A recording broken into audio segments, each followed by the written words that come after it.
Hey guys, BreeAnn Allred, physical therapist and pelvic health specialist, and I'm here with Yada Yada. Now my pelvic floor is too tight. You're suspecting that you have tension in the pelvic floor. What do you do about it?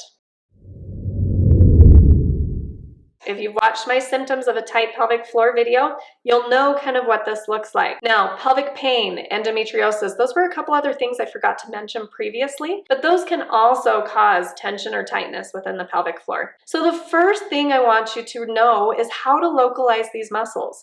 These muscles are really right around the vagina and the anus, and they work to, as they contract, they hold things back. As they relax, they allow things to be released. So we're gonna go over once again a pelvic floor contraction to help you localize these muscles first. It's very hard to teach you how to relax a muscle that you're not aware of where it is. So imagining for females that there is a blueberry at the opening of the vagina and that you are going to try to pick that blueberry up with the vagina. So you're gonna grab it and pick it up.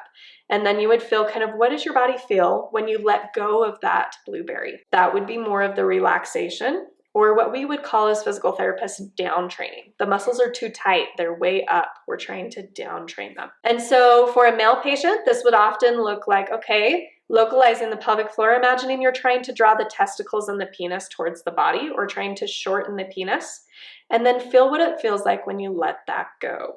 Feel that sensation of things dropping downward and opening.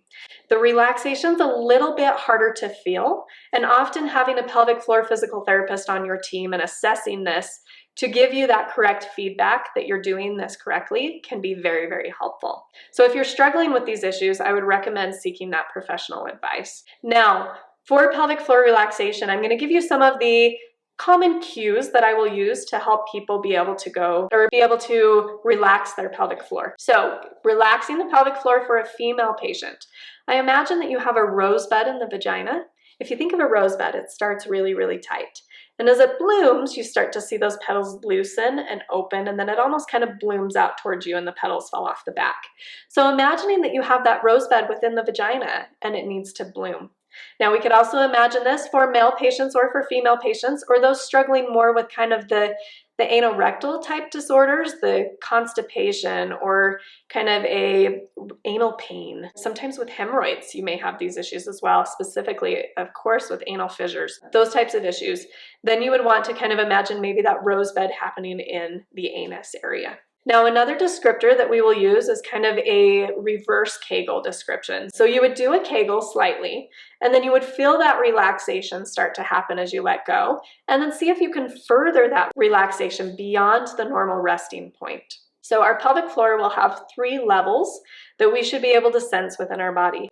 We're going to have resting, where we're maintaining a little bit of natural closure. This is not really a conscious thing. It's the body's unconscious tension in the muscle. Then we have when we contract, it raises up higher. And then we relax back down to that resting level. And then we should be able to drop beyond that resting level. Dropping beyond that resting level opens the urethra and it opens the anus. So another cue I will give people is pay attention to what your body does as a prep to pee or poop, because we will do this relaxation and then we would start peeing. We will do this relaxation and then we would push to start a bowel movement. So pay attention to kind of almost being a fly on the wall in your own body to be able to feel that drop and let go sensation. Another descriptor for males that I will often use is that you're trying to drop the testicles or that you're trying to lengthen the penis. So thinking of these things that are opposite of what we would do to contract these muscles.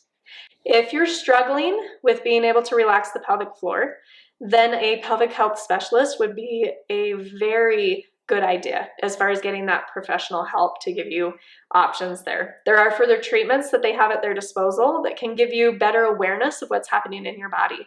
They can use biofeedback, which is placing sensors on the body, which read what is happening in your body so that then it can project it onto a screen to give you better awareness so that we can say, okay, you're resting high, now try to get this to drop lower. And they can walk you through different ways to help quiet your nervous system, to work through deep breathing or relaxation exercises to help with that as well.